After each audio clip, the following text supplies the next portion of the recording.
सखी सहेली।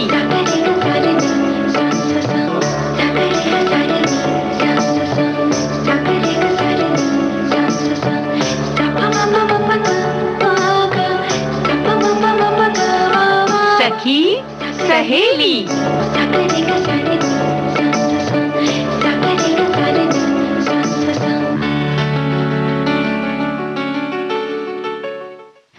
सभी सखियों को राजुल और रेणु चतुर्वेदी का नमस्कार और बसंत पंचमी की ढेर सारी शुभकामनाएं। बसंत का जो रंग है, जो असर है, वो तो रेणु जी आप पर भी नजर आ रहा है और आप पर क्यों सभी जगह नजर आ रहा है। तुमने जब शुरुआत कर दी तो फिर हम सब पर आना ही है असर ना। ऐसा? हाँ, और क्या भाई, ये तो देखो अभी कुछ बातें कुछ गीत में हमारे सभी श्रोताओं ने सुना भी, देखा भी, उसका प्रोमो भी, तो समझ गए कि किस तरह से मन हमारा सबका वैसे भी खुश रहता है, रोज तो बसंत रहता है, लेकिन अब तो वातावरण में चारों तरफ से किस तरह से सब तरह तरह के फूल खिलकर अपनी खुशी जाहिर कर रहे हैं ना। और इन्हीं कभी कभी के साथ मतलब मौसम को जादूगर भी कहा जाता है। हाँ, इसीलिए मेरे ख्याल से कहा जाता है। वैसे मन भी एक जादूगर ही होता है। हाँ, और मौसम और मन जब दोनों मिल जाते हैं तो फिर क्या मन का मौसम खिलता है। राजुल अगर उधर बढ़ गई ना तो बड़ा मुश्किल हो जाएगा फिर ये जो है ना। तो भाई आज तो हम सखियां तो समझ ही रही हैं कि बसंत पंचमी है, उस पर तो हम चर्चा करेंगे ही। महाप्राण निराला जी का जन्मदिन है आज, तो उस पर भी थोड़ी सी चर्चा तो बनती ही है। बिल्कुल। और इसके साथ ही साथ आज हम दादा फाल्के साहब को याद करेंगे। आज उनका स्मृति दिवस है। और खेल सखी में गोल्फ खेलने वाली अवनी प्रशांत की क्या क्या खूबियां हैं और क्या इन्होंने कर दिखाया है, वो उस पर चर्चा करेंगे। वहीं करियर में हम आज लेंगे एग्रीकल्चरल इंजीनियरिंग को। हाँ। और इसके अलावा भी हम आज एक बहुत खास विषय पर बात करने वाले हैं रेणु जी। लैंगिकता के सीमित दायरे, यानी कि हम अगर स्त्री हैं या पुरुष हैं तो हमारे लिए क्या क्या सीमाएं बांध दी हैं हमने खुद ने, और क्या हम उनमें बंधे रहना चाहिए या उनसे हम बाहर निकल सकते हैं, कि अगर हम लड़की हैं तो हमें क्या क्या करना है और क्या नहीं करना है, ये परिभाषा किसने बनाई है, इस पर थोड़ी विस्तार से हम चर्चा जरूर करेंगे आज। हाँ, है ना। और आज चूंकि बसंत है और बसंत का एक खास जो रंग है वो चारों तरफ छाया हुआ है खेतों में। नहीं, उससे पहले सरस्वती वंदना कर लेते हैं, फिर हाँ, खेतों की बात करेंगे। बिल्कुल।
वीणा वादिनी वरदे वरदे वरदे वरदे वीणा वादिनी वरदे जय मां जय जय मां जय जय मां जय जय मां जय जय मां जय जय मां जय जय मां जय जय मां सत्यमयी तू है ज्ञानमयी तू है सत्यमयी तू है ज्ञानमयी तू है प्रेममयी भी तू है हम बच्चों को वरदे वरदे वरदे वरदे वरदे वरदे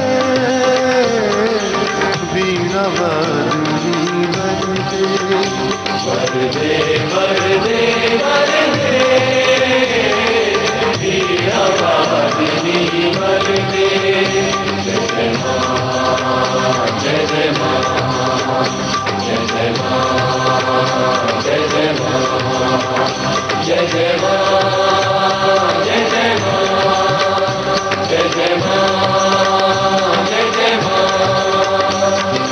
सरस्वती तू है महालक्ष्मी तू है सरस्वती भी तू है महालक्ष्मी तू है महाकाली भी तू है हम भगवान को वरदे वरदे वरदे वरदे वरदे वरदे वरदे वीणा वादिनी वरदे वरदे वरदे वरदे वीणा वादिनी वरदे वरदे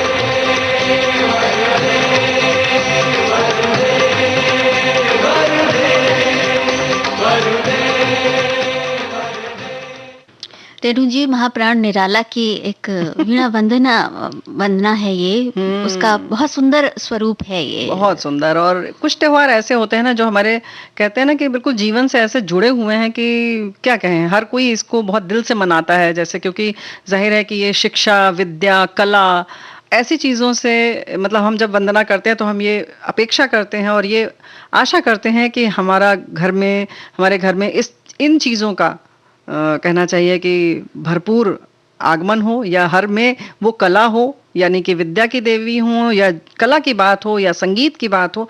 हर रूप में हम जब बात होती है तो माँ सरस्वती को ही याद करते हैं और चाहते हैं कि सब में ये गुण विद्यमान रहे। बिल्कुल। और इसलिए भी करते हैं क्योंकि ये मान्यता है हमारे यहाँ कि माघ मास की पंचमी को ही जो शब्द हैं, जो वाणी है, या जो संगीत और जो भी है स्वर है, कला है, हाँ, वो सब हमें मनुष्य को इसी दिन प्राप्त हुई थी, ऐसे कहा जाता है।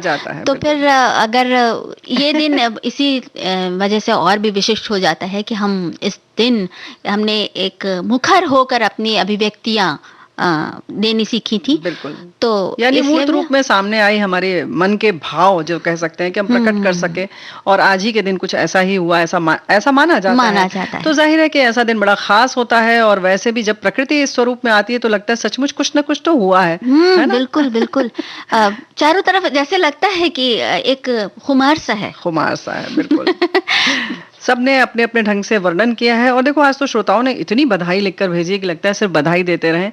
लेकिन बहुत खूबसूरत पंक्तियां भी हैं। नवल बसंत तुम्हारा आगमन शुभमय हो, नवल बसंत तुम्हारा आगमन शुभमय हो, दूर दूर तक खेतों में हरितिमा छाई, धर 16 श्रृंगार ओढ़कर पीली सरसों की साड़ी, धरा दुल्हन सी लजाई, प्रकृति की ऐसी रुत देखकर सब आनंदमय हो, नवल बसंत तुम्हारा आगमन शुभमय हो, खिल उठे फूल टेसू के, केतकी गुलाब जूही और गेंदा भी खिले, नील गगन विस्तृत कितना, था पाने चिड़ियों ने भी पंख खोले, देख प्रकृति का रूप अनुपम सब मंगलमय हो, नवल बसंत तुम्हारा आगमन शुभमय हो, है ना? क्या कितना सुंदर वर्णन इन्होंने किया है। और इतनी सुंदर जब कविताएं सुनने को मिलती हैं तो रेणु जी, हमें एक बात जो हमने आज कार्यक्रम की शुरुआत में की थी कि आज महाप्राण निराला की जन्मतिथि है, यानी कि और भी जो हम कह सकते हैं कि जिन्हें कह सकते हैं कि पारंपरिक कविताएं हैं या हमने बहुत ज्यादा सुनी है लेकिन फिर भी हमारे दिल के बहुत नजदीक है। जैसे अभी हमने ये जो जगजीत सिंह के स्वर में जो सरस्वती वंदना सुनी, सबसे पहले अगर हम कभी भी वीणा वादनी वर्दे गाते हैं तो हमें सबसे पहले निराला की याद आती है। प्रिय स्वतंत्र रव अमृत मंद्र रव भारत में भर दे, काट बंध उर के अंधन स्तर। ये ऐसा काट अंध उर के बंधन स्तर, महाजननी ज्योतिर्मय निर्झर, कलुष भेद तम हर प्रकाश भर जगमग जग कर दे। ये हमेशा याद आती है और इसे विविध रूपों में जब गाया जाता है तो उसका आनंद ही कुछ और होता है। बिल्कुल, ये बात तो है।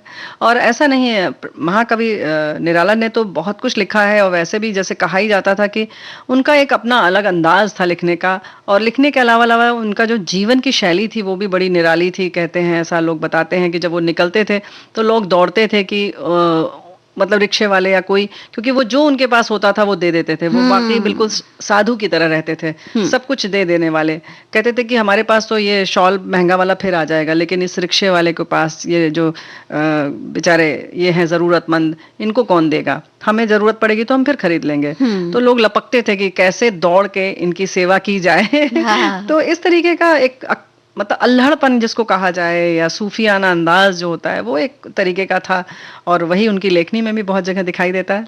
रेणु जी, मैंने ये भी सुना है कि उनकी इस जो फक्कड़ मस्ती का जो ये आलम था उसको महादेवी वर्मा जी बहुत अच्छी तरह जानती थी, जिनको वो बहन मानते थे। और उन्होंने एक बार उनसे ये कहा था कि आप बिल्कुल इस तरह से फक्कड़ की तरह रहते हैं और इतने पैसे आपके पास रहते हैं, फिर भी निराला जी अपने पास एक भी पैसा नहीं रखना चाहते। क्योंकि जैसे कि रिक्शा किया और जेबे में उनके कुर्ते के जेब में जितना पैसा होता था पूरा सब निकाल कर दे दिया।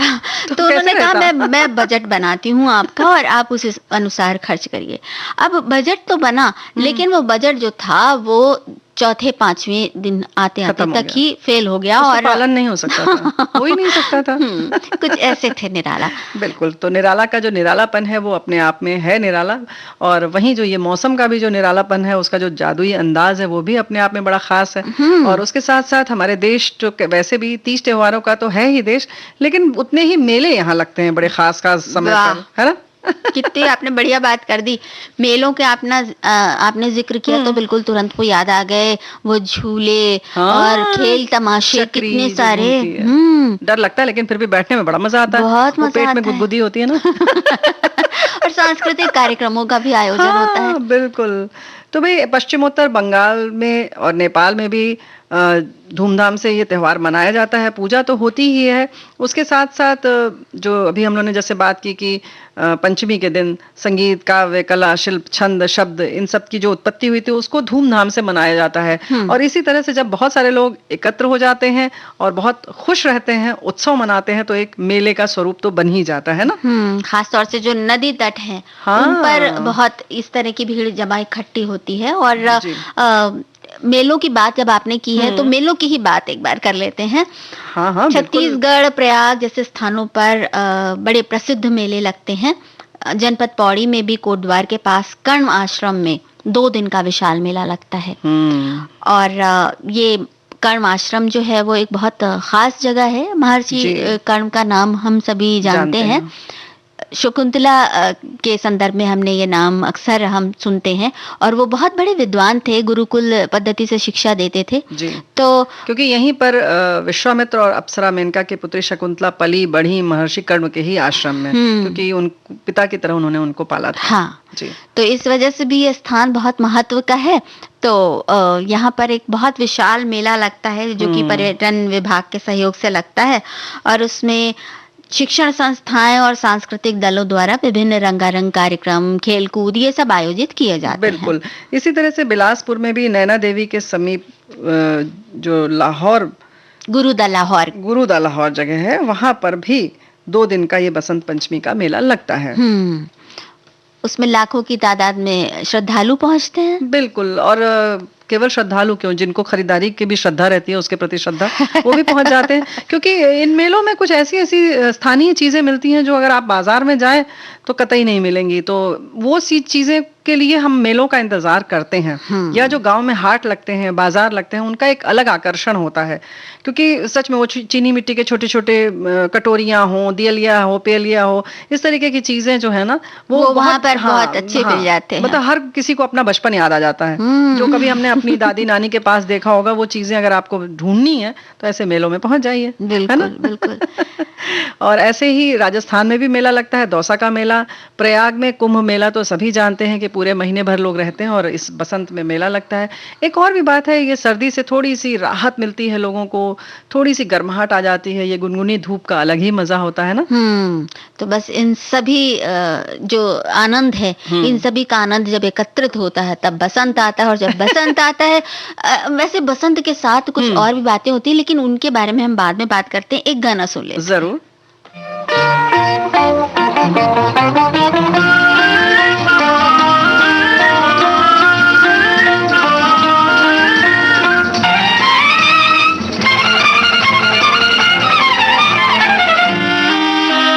आहारे मगन मेरा चंचल मन, निस दिन गुनगुन कुछ अपनी ही धुन में गाए।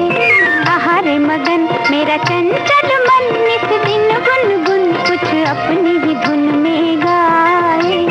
पग पायल बाजे रुन छुन छुन, सजना मेरे सुन, तुझ बिन अब राह नहीं जाए।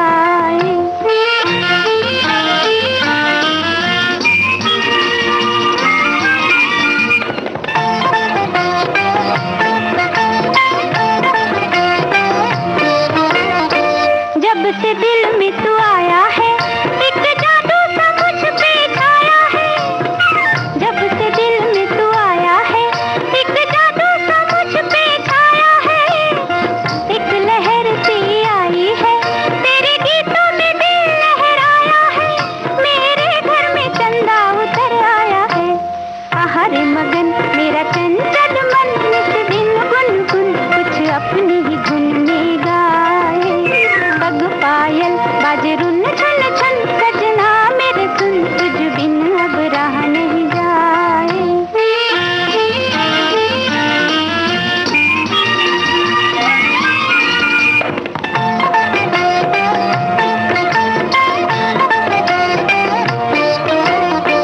चांद जब दिख जाता है, मुझे तेरी ही याद दिलाता है। चांद जब दिख जाता है, मुझे तेरी ही याद दिलाता है। नींद फिर उड़ जाती है, तेरे सपनों में दिल खो जाता है।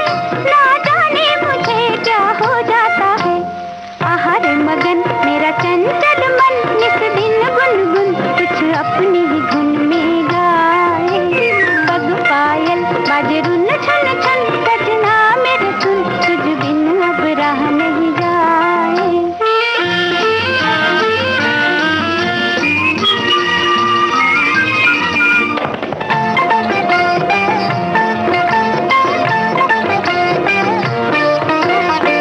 ये जो दिन चले जाएंगे, फिर मुड़ के कभी नहीं आएंगे।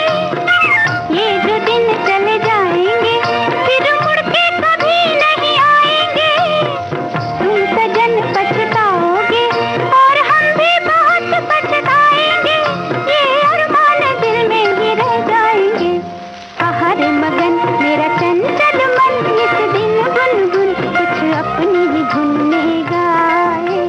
पग पायल बाजे रुन छन छन। पग पायल तो रुनझुन बाजेगी ही ना, क्योंकि छाई जग में शोभा अनंत। सरसों खेतों में उठी फूल, सरसों खेतों में उठी फूल, बोरे आमों में उठी झूल।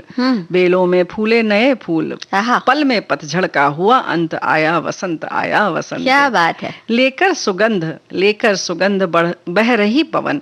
हरियाली छाई है बन बन, सुंदर लगता है घर आंगन। है आज मधुर सब दिगंत। आया वसंत, आया वसंत। भौरे गाते हैं नया गान, भौरे गाते हैं नया गान।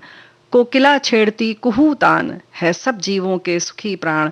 इस सुख का हो अब नहीं अंत आया वसंत आया वसंत। क्या बात है, तो क्या बात है। सोहनलाल द्विवेदी की कविताएं तो सुनी होंगी सबने, उसी में से एक बड़ी प्यारी सी थी। तो जाहिर है कि देखो, एक हमें लगता है ना राजुल, जैसे कहते हैं ना पाठी पूजन होता है आज के दिन, मतलब बच्चों की पढ़ाई शिक्षा का आरंभ किया जाता है या कोई भी संगीत नया सीखना। कार्य शुभारंभ आप कर सकते हैं बसंत तो के हमें दिन। लगता है ये इसलिए भी है कि ये मौसम इतना खुशनुमा है कि ना बहुत गर्मी है ना बहुत ठंड है। तो आप जब कुछ शुरू करेंगे तो आप बड़ा, मौसम और पूरा वातावरण आपको एक तरह से सहयोग दे रहा है, वो भी उत्सव मना रहा है। जैसे कि आपने कुछ शुरू किया है तो वो भी बड़ा खुश है कि सारे उसके नई नई कोपलें आ गई हैं, सारे मतलब पक्षी खुश हैं और सारे फूल खिले हुए हैं। तो एक जैसे लगता है कि पूरी प्रकृति आपके साथ है। तो हमें लगता है शायद ये इस समय इस किसी नई चीज को शुरू करने के लिए बड़ा सही मौका है ना। हाँ बिल्कुल बिल्कुल। और रेणु जी, एक कविता निराला जी की मुझे छोटी सी मिली है, तुम देख रही हो। हाँ तो याद है तुमको? सुना दो याद है तो सुना दो। वो कविता है, आओ आओ फिर मेरे बसंत की परी, छवि विभावरी, सिहरो स्वर से भर भर अंबर की सुंदरी, छवि विभावरी। क्या बात। बहे फिर चपल ध्वनि कल कल तरंग, करल मुक्त नव छलके प्रसंग, पूरित परिमल निर्मल सजल अंग, शीतल मुख मेरे तट की निस्तल निर्झरी, छवि विभावरी। क्या बात है। आओ आओ फिर मेरे बसंत की परी। ये बसंत की परी जब करती है तो क्या क्या होता है।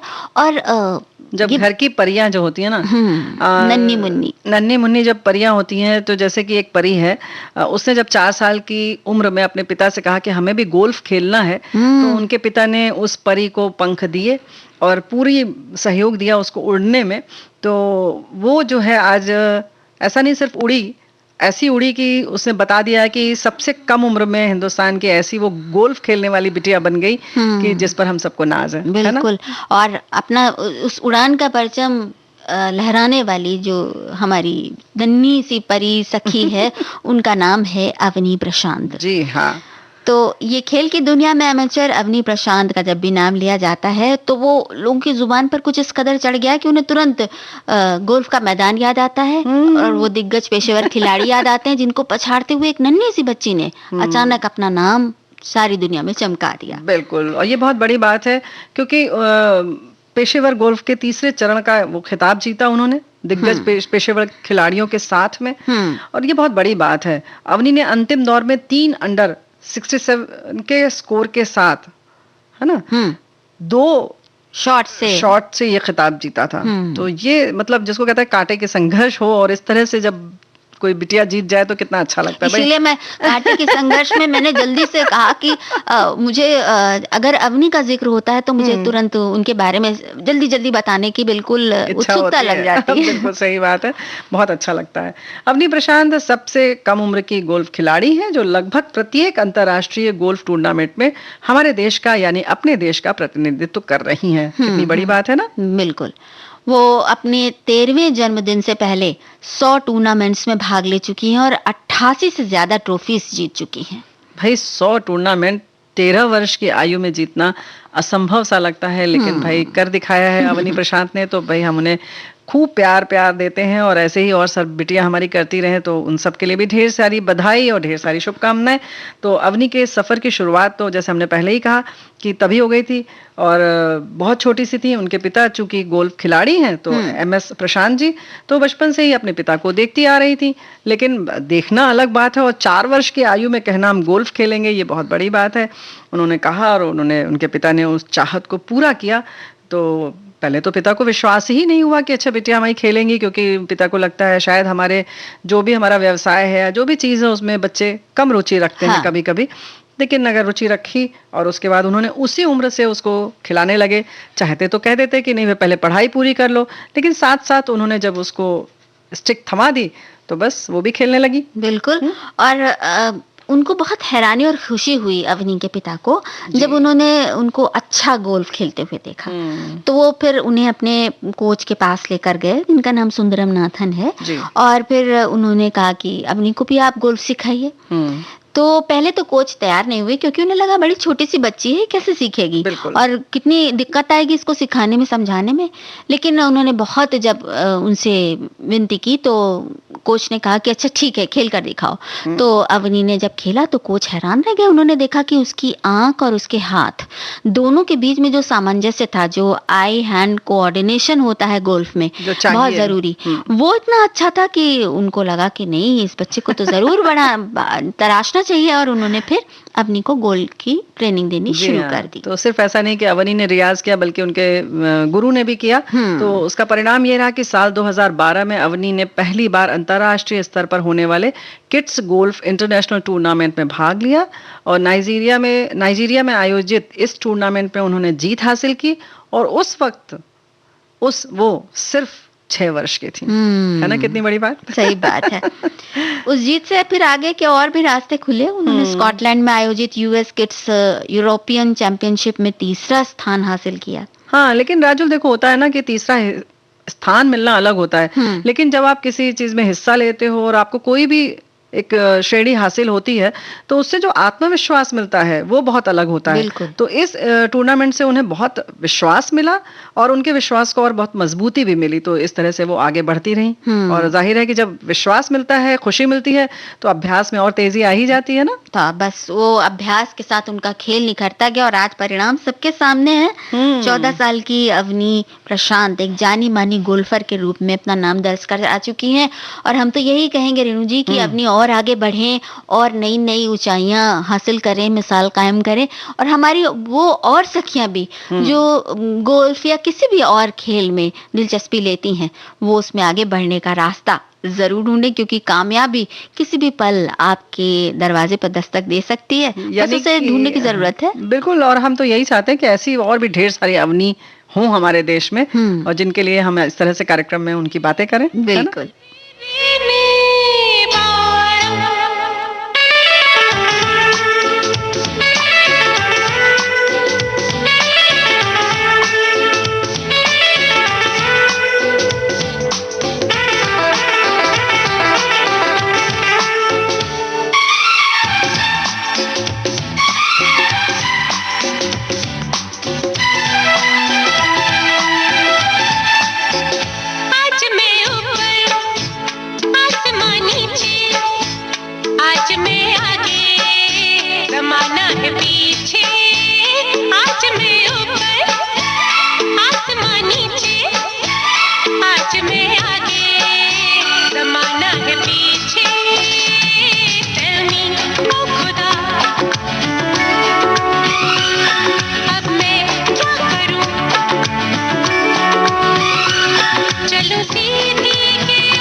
जमाना है पीछे, आज मैं ऊपर आसमां नीचे, आज मैं आगे जमाना है पीछे।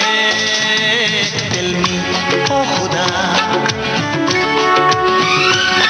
अब मैं क्या करूं, सर के बल या कदम से चलूं, आज मैं ऊपर आसमां नीचे।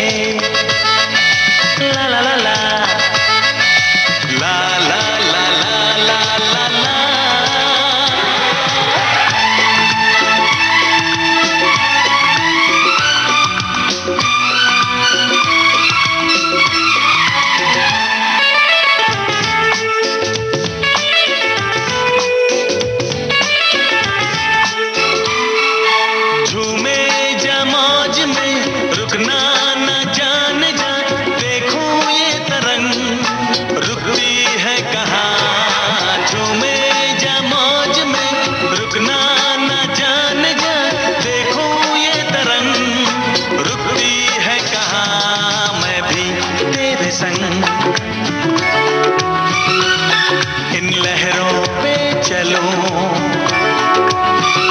सर के बल या कदम से चलूं, आज मैं ऊपर आसमां नीचे, आज मैं आगे जमाना है पीछे, आज मैं ऊपर आसमां नीचे, आज मैं आगे जमाना है पीछे। Tell me, ओ खुदा अब मैं क्या करूं, चलूं सीधी कि उल्टी चलूं,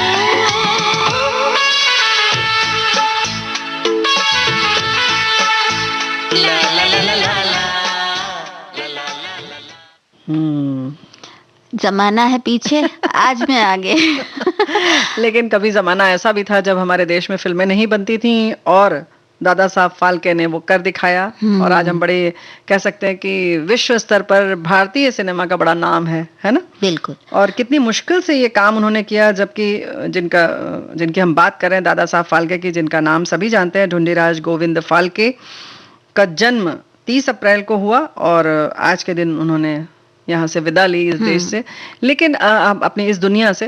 लेकिन सबसे बड़ी बात यह है कि जिस तरह से उनकी शुरुआत हुई जीवन की, और 40 वर्ष तक वो किसी काम में लगे रहे, और अचानक से नौकरी जब उन्होंने मतलब छूट गई या निकाल दिया गया, तब उन्होंने एक फिल्म देखी बड़े निराश मन से, और देखकर उन्हें लगा कि वो तो फिल्मकार बनना चाहिए उनको। अब देखिए कितनी बड़ी बात है ना। अपने अंदर छिपी हुई प्रतिभा को पहचानना, और उसमें एक कहते हैं ना जोखिम उठाने की एक जो आदत होती है, वो उनके अंदर थी। और 40 वर्ष की आयु में आज हम फिर भी सोच सकते हैं, लेकिन उस जमाने में तो 40 वर्ष के बाद आदमी सोचता था कि अब बस धीरे धीरे समेटो, या हम जहाँ पर स्थिर हो गए बस वही धीरे धीरे चलता रहे, बस जीवन ठहर गया है। ठहर जाता ही था, मतलब लोग एक सीधी सीधी पटरी पर चलते थे, ज्यादा इधर उधर भागम भाग नहीं करते थे। आज जिस तरह से हम नौकरी को इधर से उधर आदमी स्विच ओवर करता है, नए नए आयाम ढूंढता है, ऐसा कुछ नहीं था पहले। बड़ा सीधा सरल जिंदगी होती थी लोगों की, लेकिन अगर वो ऐसा ना करते तो कहाँ से आज हम यहाँ पर होते हैं ना। बिल्कुल बिल्कुल। सोचकर ही ये लगता है कि ये उन्हीं के प्रयत्न थे। बिल्कुल। और ऐसा नहीं है, उसके लिए बहुत उन्होंने परिवार और सब कुछ उन्होंने दांव पर लगाया। और 2012 में किस तरह से फिल्म के कोर्स करने के लिए वो इंग्लैंड गए, और 1 हफ्ते का उन्होंने वहां पे कोर्स किया। और ऐसा नहीं है कि पैसा था उनके पास, बहुत मुश्किल से, बहुत मुश्किल से जी जोड़ कर किस तरह से उन्होंने ये काम किया। वैसे ही उनकी पत्नी ने भी उनके साथ दिया, और आर्थिक सहायता हो, यहाँ तक कि उनको मतलब आँख की रोशनी में भी बड़ी दिक्कत हुई।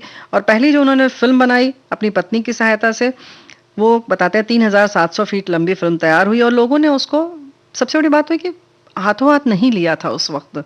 और बहुत सारी फिल्में हैं, जैसे कि कालिया मर्दन है, हरिश्चंद्र है, और श्री कृष्ण, कालिया मर्दन है, जैसे अभी हम लोगों ने इसमें देखा अंतर्राष्ट्रीय फिल्म महोत्सव में, और वो देख के लगता है कि किस तरह से उस जमाने में उन्होंने इसे कृष्ण को नदी के ऊपर से उठते हुए दिखाया है, जो आज इस नई तकनीक में होता है। तो इस तरह से उस समय इस तरह से करना वाकई बहुत बहुत मुश्किल है, अचंभा सा लगता है ना। रेणु जी, एक फिल्म बनी 2001 में मराठी में, हरिश्चंद्राची फैक्ट्री, उसमें उनकी इस यात्रा को बड़ी खूबसूरती से फिल्माया गया। मुझे उसका एक दृश्य याद आता है जिसमें वो शाम होने वाली थी और ये दिखाया गया कि उनकी यूनिट का या शायद उन्हीं का एक बालक जो है वो, उसको कुछ चोट लगती है, लेकिन दादा साहब जो है वो पूरा शूट करने के बाद ही कि अब रोशनी अगले दिन मिलेगी कि नहीं मिलेगी, ये सोचकर उन्होंने पूरा शूट किया और उसके बाद ही वो वहां से हटे। तो इस तरह का समर्पण, हाँ समर्पण तो भाई ऐसा था ही, क्योंकि जब हम बता रहे हैं ना कि 5 पाउंड में उन्होंने सस्ता सा कैमरा खरीदा और शहर के सभी सिनेमा घर में जाकर फिल्मों का अध्ययन विश्लेषण किया और दिन में 20-20 घंटे तक उन्होंने प्रयोग किए। इस चक्कर में उनकी आंख की रोशनी चली गई थी। अब आप सोचिए, ये तो पैर की चोट जो है वो, और उसको नजरअंदाज करते हुए अपने जुनून, काम के जुनून में लगे रहना, आंखों की रोशनी गंवा देना एक बहुत बड़ी चीज है। तो यूं ही नहीं उन्हें भारतीय सिनेमा का जनक कहा जाता है ना, पितामह हैं वो, और उनकी स्मृति दिवस पर उन्हें शत-शत नमन। वैसे ये बात सही है कि जो उनका ये फिल्म बनाने का जज्बा था, वो उनके पैशन को, उनकी प्रतिभा के प्रति जो उनको उभारने की जो एक ललक थी, उसको तो उजागर करता ही करता है। इसके साथ ही साथ उनकी जो जमीन से जुड़ने की एक बात थी कि अपने देश के लिए, अपने लोगों के लिए सोचना चाहते, तो वो वहीं कहीं बाहर रह जाते जहां सीखने गए थे, लेकिन उनको लगा कि नहीं, अपने देश में फिल्में बने, इसलिए वो लेकर आए। चाहते तो जिस पैसे से वो गए थे सीखने, वो जाते वहीं रुक जाते और बहुत नाम कर सकते थे, क्योंकि कहीं ना कहीं सृजनशीलता तो थी। लेकिन धरती से जुड़ी हुई जो बात है वो बहुत जरूरी है। बिल्कुल, तो धरती से जुड़ी हुई बात है। तो आज आप पहले ही बता चुके हैं कि हम एग्रीकल्चर की बात करेंगे। ऐसा करियर ऑप्शन चलते हैं कुछ। अच्छा, ये बात नहीं समझ में आई, एग्रीकल्चर इंजीनियरिंग मतलब ऐसे लगता है कि मिट्टी की अगर बात है तो उसमें कहीं विज्ञान नहीं आता है। आता है विज्ञान भी?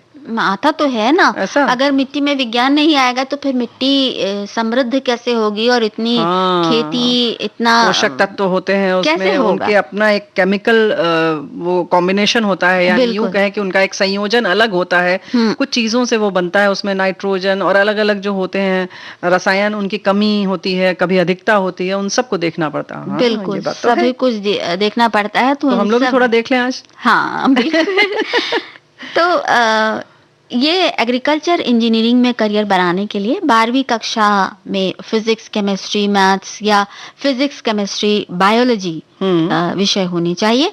इसके बाद एग्रीकल्चरल इंजीनियरिंग कोर्स में दाखिला लिया जा सकता है।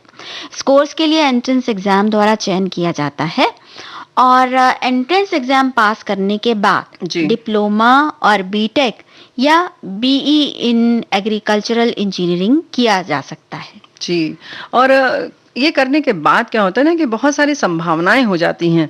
बहुत सारी कंपनी है, बहुत सारे संस्थान हैं जो आपको नौकरी पर रखते हैं। बहुत सारे कृषि मशीन, उपकरण आदि हैं, उसमें भी रोजगार होते हैं, क्योंकि उन्हें पता होना चाहिए कि कैसे मिट्टी की जांच होती है, कैसे उसमें उसकी उर्वरा शक्ति बढ़ाई जा सकती है, किस मिट्टी में कौन सी खाद डालनी है, कैसे उसका, और कौन कौन सी जो फसलें हैं उनको कैसे लगाया जाए कि अधिक से अधिक उत्पादन मिले। तो ये सारी चीजें, और वैसे भी हमारे किसान आजकल जो है काफी उसमें प्रयोग किया जा रहा है।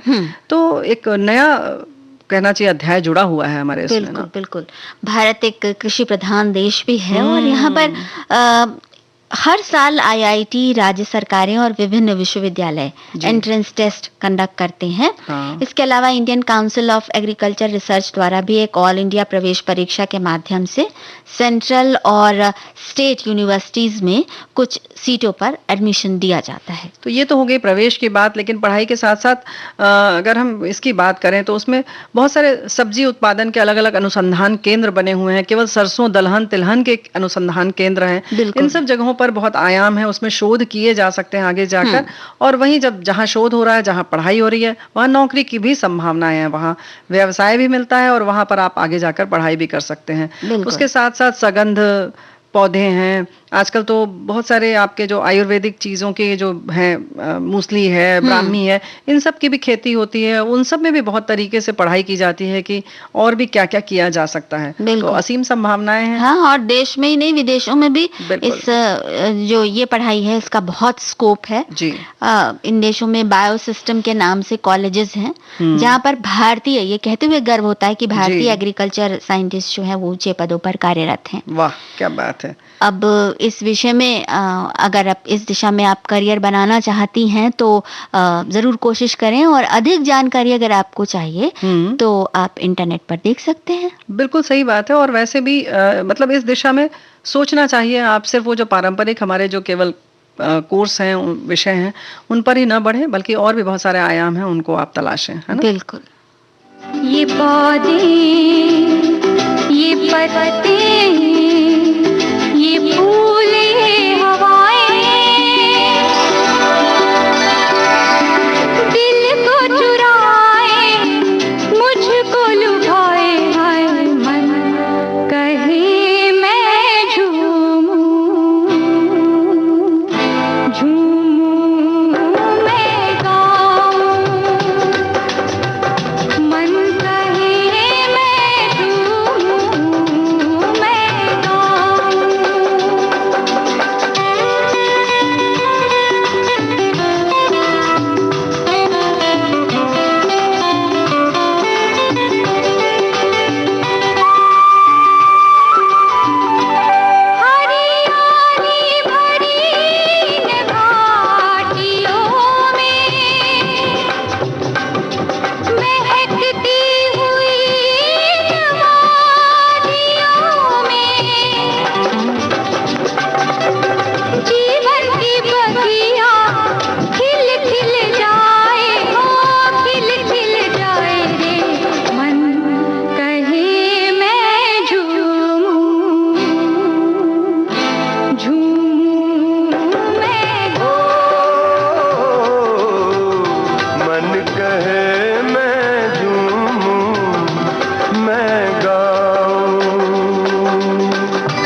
भाई मन कह रहा है कि झूमे और गाएं। वो तो हम देख रहे हैं, वैसे केवल मन नहीं कह रहा है, राजुल भी झूम रही हैं, गाना चाह रही है, नहीं गा सकती क्योंकि गाना बज रहा था, गा रही थी पीछे पीछे, लेकिन हम लोगों ने फेडर नहीं दिया था। हमने कहा भाई आप श्रोताओं साथियों, आप अलग से जो फिल्म का हम गाना बजा रहे हैं सिर्फ उसका आनंद लीजिए, फिर कभी राजुल गीत सुनाएंगी, है ना। बिल्कुल। गाने की बात जब होती है हाँ। तो अक्सर ये कहा जाता है ना कि जैसे गाना है या कुछ नृत्य है, ये लड़कियां उनको जरूर सिखाना चाहिए, कहा जाता हाँ है ना। ना, अरे पूछो मत, बिल्कुल लड़कियों को सिखाना चाहिए। मतलब गाना तो पहले के जमाने में तो लड़के गा ही नहीं सकते थे, अब तो काफी बदलाव आ गया है ये सब टेलीविजन की वजह से, लेकिन पहले तो ना जी, तौबा तौबा। मतलब गाने का अगर वो है तो कुछ चीजें हम लोगों ने नियम बना दिया, इस खाने में ये, इस खाने में ये, लड़कों के लिए ये, जैसे ऐसे ना हमें लगता है कुछ चीजें ऐसे लाइन से रख दी गई।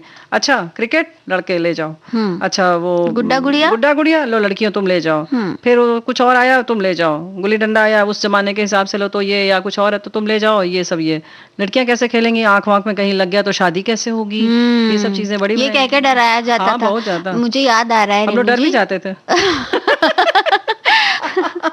मुझे तो ये याद आ रहा है कि जब गुल्ली डंडा या इस तरह का कोई खेल खेलने की कोशिश की जाती थी तो एक ये भी वर्जना मिलती थी कि अरे क्या कर रही हो, लड़कों वाले खेल खेलोगे? हाँ। ऐसे कैसे, क्या कहेंगे लोग? हाँ। मतलब ये बकायदा एक बिल्कुल। हम लोगों ने खांचे बना लिए थे कि ये खेल यही खेलेंगे। बना लिए थे क्या, मतलब बना लिए गए हैं। और ऐसे ही हमारे साथी भी लिख रहे हैं कि लैंगिकता के सीमित दायरे हमारे सीमित सोच के परिचायक हैं। पुरानी और रूढ़िवादी सोच कहीं ना कहीं सो कॉल्ड पढ़े लिखे लोगों में भी घर कर गई है, जो लिंग भेद को बढ़ावा देती है। लड़का लड़की एक समान एक स्लोगन नहीं होना चाहिए, ये एक विचार होना चाहिए। तो देखो ऐसा है ना कि खांचे में बना नहीं दिए गए थे, बल्कि बने हुए हैं। तेज जोर से ठहाके लगाकर लड़के हंस सकते हैं, लड़कियां नहीं हंस सकती। पहले तो ये भी था, या अभी भी बहुत सारी जगहों पर है कि लड़कियों के तो दांत भी नहीं दिखने चाहिए हंसते वक्त या बोलते वक्त। तो ये सारी चीजें क्या है, और ये तो हमें लगता है कि है ही बहुत सारी चीजें कि थोड़ा सा संभल कर चलो, तेज मत बोलो, ऐसे चलो वैसे चलो, निगाह नीची रखो, ये सारी चीजें। या दिया बत्ती हो जाए तो बस घर में रहो, उसके बाद लड़की नहीं निकल सकती। तो हमें लगता है लेकिन जो नियम है वो लड़कों के लिए भी उतने ही होने चाहिए, जो तौर तरीके जो अच्छे हम जो सोचते हैं वो लड़कों के लिए भी होने चाहिए।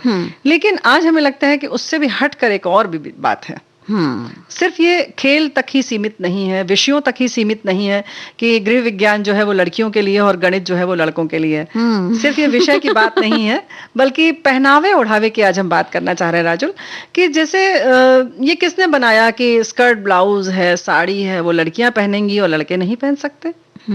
कभी सोचो, क्या लड़के नहीं पहन सकते? पहन सकते हैं कि नहीं पहन सकते हैं?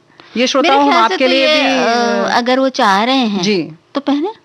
हाँ, मतलब इसके लिए थोड़ा सा और आप खुले विचार से सोचिए, थोड़ा सा अपने दिमाग की खिड़की को और थोड़ा सा खोलिए, और हवाओं को, विचारों को आने दीजिए, थोड़ा विस्तार दीजिए और सोचिए कि क्यों बिंदी माथे पर जो है बिंदिया लड़के नहीं लगा सकते। ये हमने आपने बनाया है, क्या बुरा है? अगर एक बार आप सोचेंगे, अगर, क्योंकि देखो क्या है ना, ये सारी चीजें हार्मोन्स की हैं। ये एक स्त्रियोचित गुण होता है, एक पुरुषोचित गुण होता है, और ये हार्मोन से निर्भर करते हैं। बिल्कुल, है ना? बिल्कुल। तो कई बार ऐसा होता है कि एक बहुत छोटा सा उदाहरण याद आ रहा है कि एक आईना लगा था और उस आईने के सामने से एक लड़का जब जब गुजर रहा था तब देखता था और अपनी जुल्फें ठीक करता था। हाँ। ये देखकर कुछ लोगों ने उसका मजाक उड़ाना शुरू किया। हाँ। कितना शीशा देखते हो भाई तुम, लड़कियों की तरह। यहाँ पे भी लड़कियों की तरह।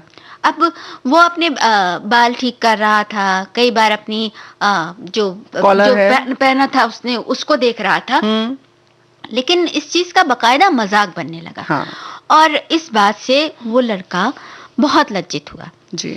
अच्छा, वो बच्चा तो लज्जित हुआ, लेकिन कई बार ऐसा होता है कुछ लोग लज्जित नहीं होते, तब हम उन्हें सामने से कहना शुरू कर देते हैं कि तुम ऐसा क्यों कर रहे हो? तुम लड़कियों की तरह ही कुछ गड़बड़ है, रो रहे हो। हाँ, कुछ गड़बड़ है। उस चीज को हम गड़बड़ी मान लेते हैं। बिल्कुल। जैसे कि लड़कियां, अगर कोई लड़की बहुत खेल रही है, हाँ। या उसकी दोस्ती है, उसके पुरुष मित्र ज्यादा हैं और वो ज्यादा मैदान के खेल, कुछ कुछ इस तरह की चीजें कर रही है जो कि नॉर्मल तौर पर हाँ। स्त्रियां नहीं करती, तो फिर ये कह लिया जाता है कि ये टॉम बॉय टाइप की, टॉम बॉय टाइप की है। और कभी कभी तो उसके हम चाल चलन पर, उसके चरित्र पर भी एक बड़ा सा प्रश्न चिन्ह लगा देते हैं।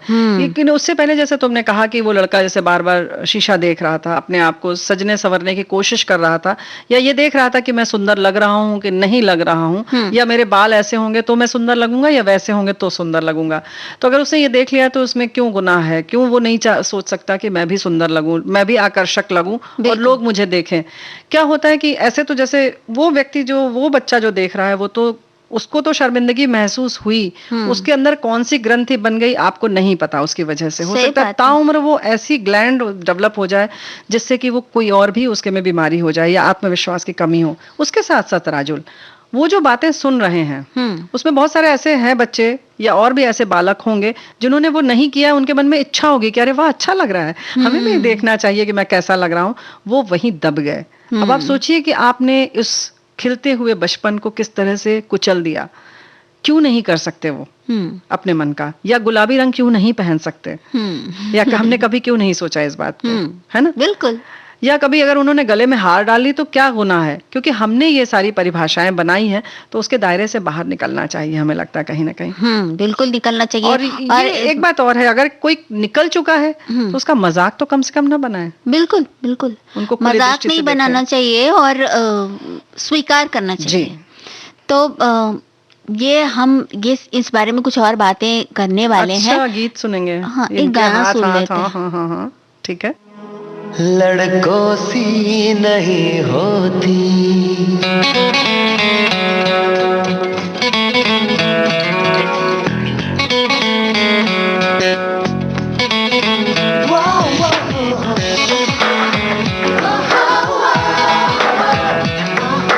सोचती है ज्यादा, कम वो समझती है। सोचती है ज्यादा, कम वो समझती है। दिल कुछ कहता है, कुछ और ही करती है। लड़की क्यों न जाने क्यों लड़कों सी नहीं होती। लड़की क्यों न जाने क्यों लड़कों सी नहीं होती।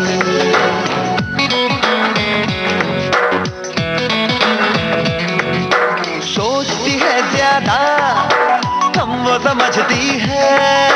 दिल कुछ कहता है, कुछ और ही करती है। लड़की क्यों न जाने क्यों लड़कों सी नहीं होती। लड़की क्यों न जाने क्यों लड़कों सी नहीं होती।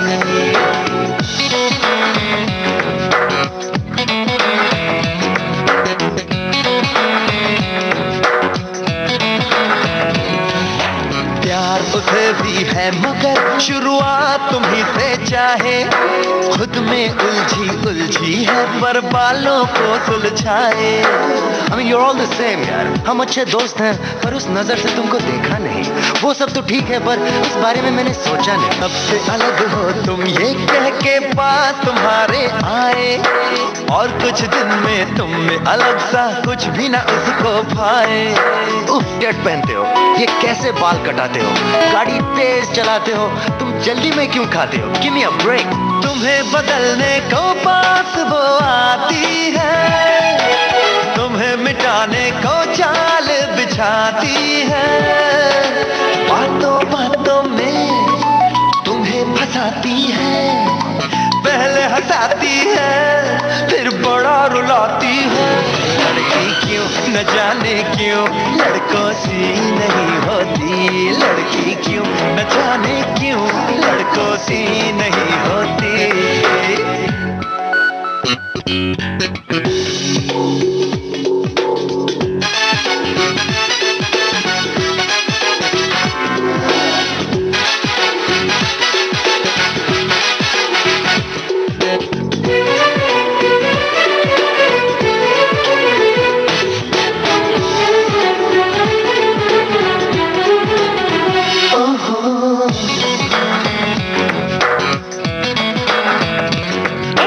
इतना ही खुद से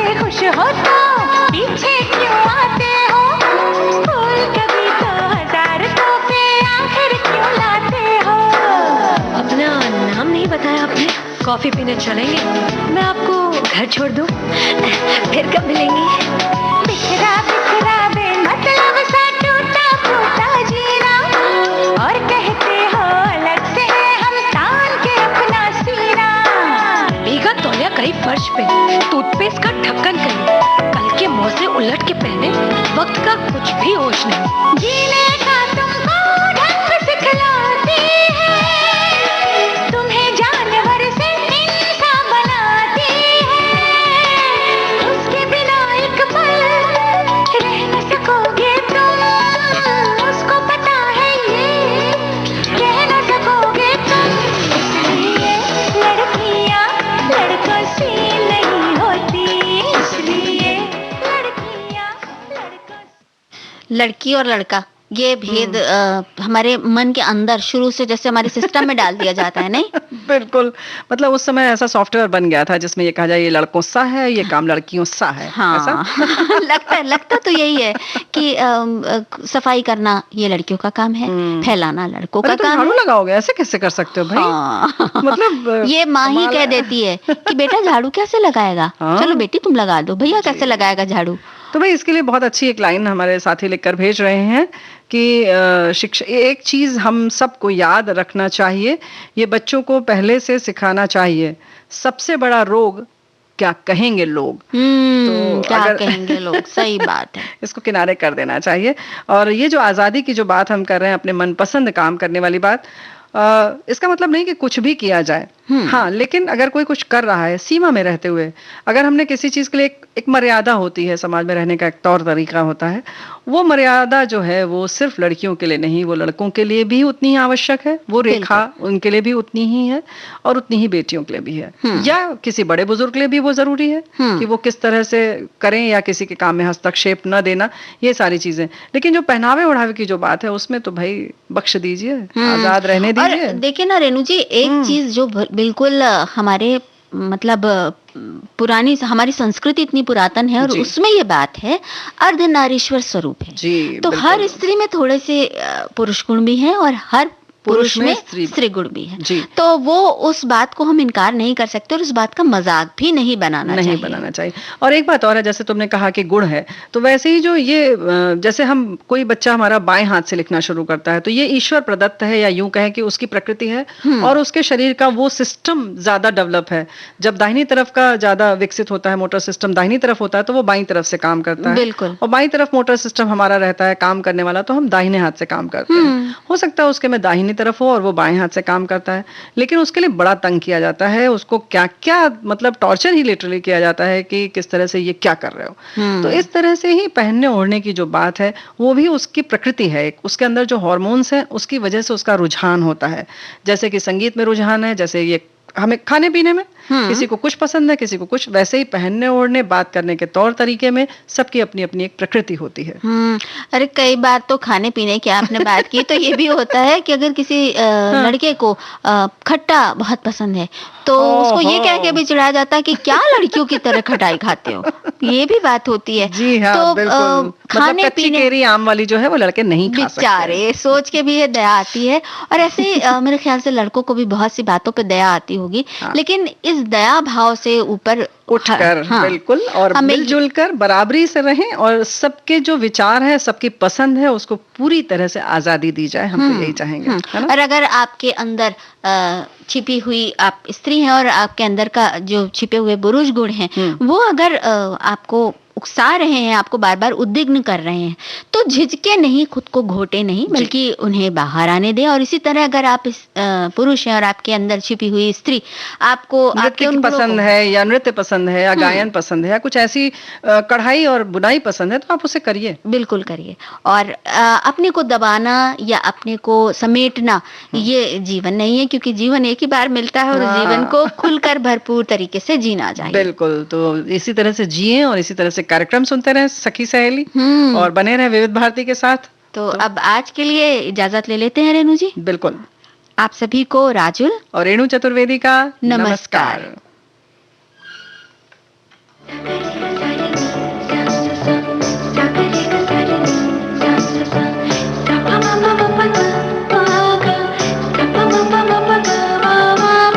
सखी सहेली।